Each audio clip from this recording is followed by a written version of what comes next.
Ah, eyes, the window into the soul. Or lack thereof. I'm not really sure that Mr. Squeegee Feet has a soul. After all, he has squeegees for feet. But still, he needs eyes to see. Unlike the leg and foot rigs, for this rig, I have actually imported the eye meshes into our little rigging playground. We could have done that with the legs and feet too, and I encourage you to do that if you want to when testing out rig ideas. I've done it with the eyes because I think it will make the rigging a little less confusing when we get to our final solution. To start off, we clearly need to have at least one bone each for the eyes to be the children of. So let's add those.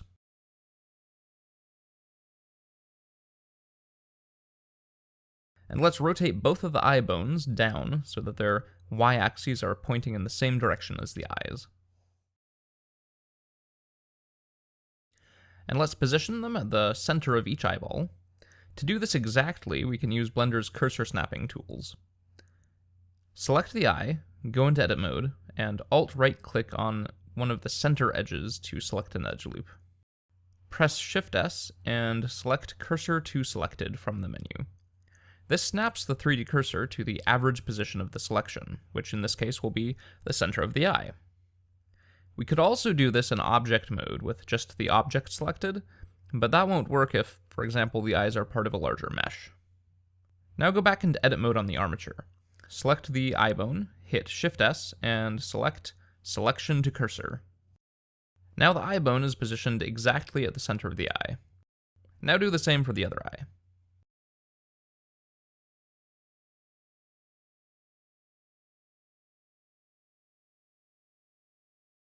And let's name the eye bones I.L and I.R for the left and right eyes.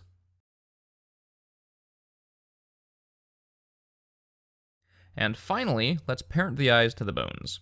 Remember, you need to be in pose mode to do this.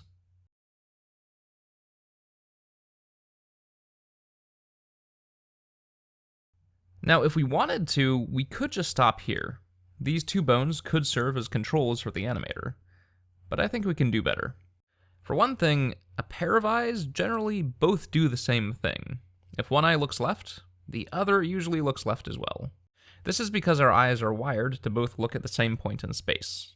But unfortunately, right now our poor little animator would have to manually manage both eyes. So one way that we could improve this rig would be to directly emulate the tracking behavior of eyes by having a target that the eye bones track. In fact, that's a really common and useful way to set up eye controls on characters, so let's do that. Add another bone smack dab in front of the eyes.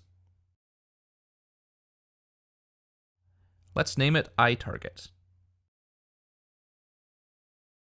To make the eye bones track this target, we're going to use constraints. Select the target, and then one of the eye bones, and press Ctrl-Shift-C to bring up the constraints menu. Under the tracking section of the menu, we have a lot of constraints, but there are only two that really do what we want: Damped Track and Track 2. Both of them behave similarly in that they both will make the bone rotate to track a target, but Damped Track does it in a smoother, more stable way. There are situations where Track 2 may be what you want, but for most situations, Damped Track is a better choice, so choose Damped Track. You'll notice that the eye bone immediately snaps to point at the target, and the eye mesh goes along with it. And if we move the target, the eye tracks it. Woohoo! Let's do the same for the other eye.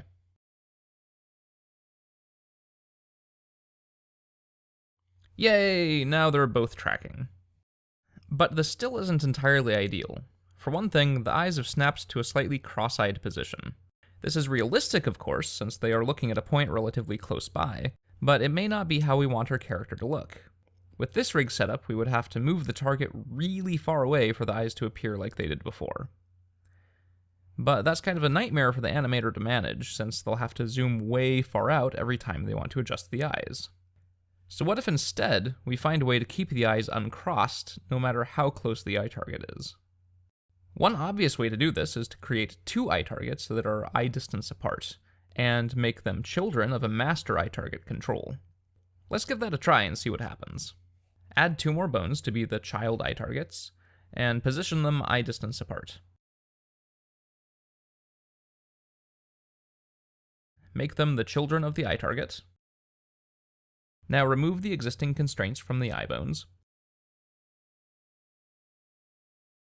and replace them with a damped track to their respective targets. Yay! Now there is no more cross-eyedness.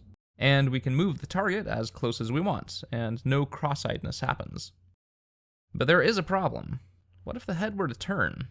We don't have a head bone, but we can still simulate this by selecting the eye bones and rotating them. Yeah, that's terrible. The eyes have gone all weird and cross-eyed again.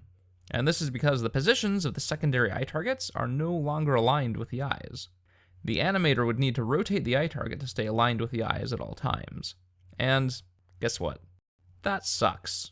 It's bad. It's unnecessary work for the animator. They shouldn't have to worry about that. So scrap that. It was a decent idea, but in practice, it turns out it has a lot of problems. And a lot of rigging ideas are like that, actually. Most of my ideas never make it into final rigs, because I find problems with them in the playground phase. That's normal, and that's fine. The important thing is that you don't get so married to an idea that you ignore other solutions that might be better. So let's look for a better solution. What, fundamentally, do we want these eye bones to do? What limitation are we trying to impose on them? Well, we want them to stay parallel to each other, or in other words, we want them to have the same rotation. Well, heck, there's an easy way to enforce that. A copy rotation constraint. They can't have different rotations if one of them is forced to copy the rotation of the other. So one way we could do this is to have one of the eyes track the target, and have the other eye copy the rotation of the first. But we'll run into problems with that too, because then both eyes will look off to the side when the eye target gets close. So what if instead we had both eyes copy the rotation of a third bone that tracks the target? Then we could place that third bone in the middle, so that it doesn't shift strangely when the eye target gets near. Yeah, that sounds like a good idea.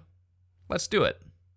Clear out the stuff we just did by deleting the extra eye targets and clearing out the constraints.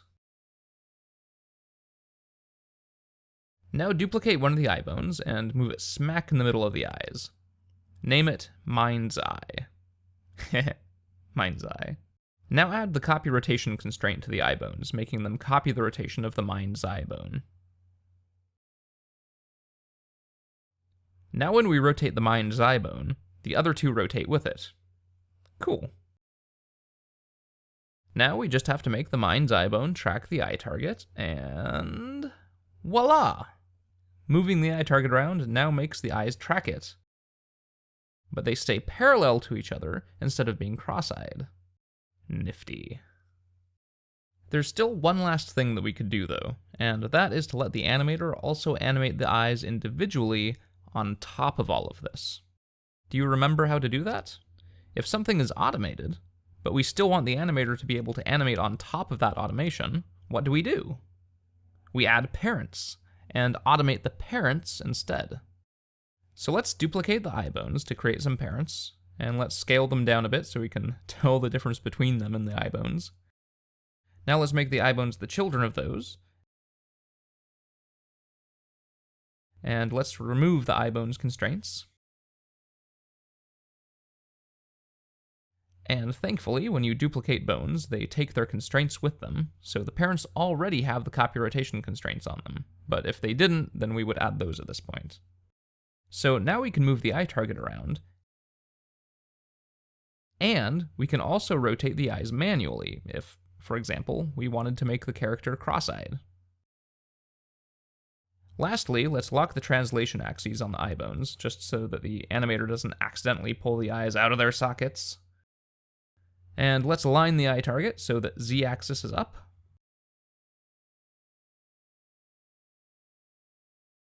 And that's it. We now have a pretty decent eye rig setup.